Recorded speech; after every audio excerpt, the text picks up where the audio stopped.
పాకిస్తాన్ పిచ్చోని చేతిలో ఒక రాయిలాగాని గత కొన్ని రోజుల నుండి చూస్తున్నాం. వాళ్ళు మేము 130 న్యూక్లియర్ వెపన్స్ మేము ఇండియాకి ఫోకస్ చేసి పెట్టాం, ప్రధాన నగరాలపైన మా గురి ఉంది అని చెప్తున్నారు.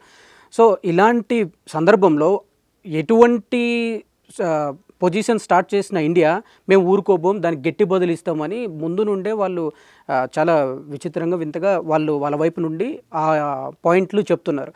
ఇవి మనకు తెలిసి కూడా మనం ఇప్పుడు దిగాం. సో ఇలాంటి సమయంలో వాళ్ళు ఆ విచక్షణ కోల్పోతే పరిస్థితి ఇండియా తట్టుకోగలదా? దీనికి డెఫినెట్గా నేను ఆన్సర్ చేస్తాను. ప్రశ్న వేశారు. ముందుగా ఒక మాట అడుగుతాను నేను.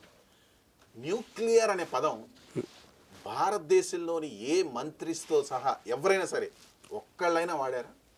లేదు. ఎవరు ఎక్కువ వాడారు? పాక్.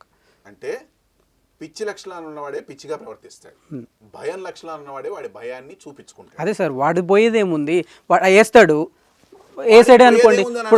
ఇప్పుడు వాళ్ళు రెడీగా ఉన్నారు కదా, పోతే ఇద్దరం పోతాం, ఎవరికి ఎక్కువ నష్టం? అక్కడికే వస్తున్నాం. న్యూక్లియర్ బాంబు ఒక దేశం ప్రయోగించాలంటే దానికి చాలా చాలా ప్రోటోకాల్స్ ఉన్నాయి. ఇన్ఫ్యాక్ట్ మన సాక్షిలోనే ఒక 3-4 లింక్స్ కూడా ఉన్నాయి, ఆ యూట్యూబ్ లింక్స్ కూడా ఉన్నాయి. న్యూక్లియర్ బాంబు ఒక దేశం ప్రయోగించాలంటే ముఖ్యంగా 3 ప్రోటోకాల్స్ పాటించాలి. మొట్టమొదట అది న్యాయపరంగా చిక్కులు ఉండకూడదు.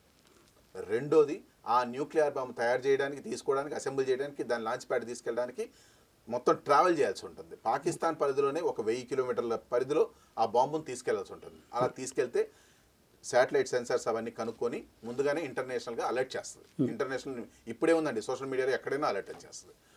మూడోది వచ్చేసేసి, ఒకవేళ న్యూక్లియర్ బాంబు చేసిందే అని అనుకుందాం, దానికి మనం రీటార్గెట్ చేస్తామనే అవగాహన ఉండదా? ఉంటుంది. ఎంత పిచ్చోడైనా సరే తిరిగి కొడతాడన్న ఇది ఉంటుంది కదా.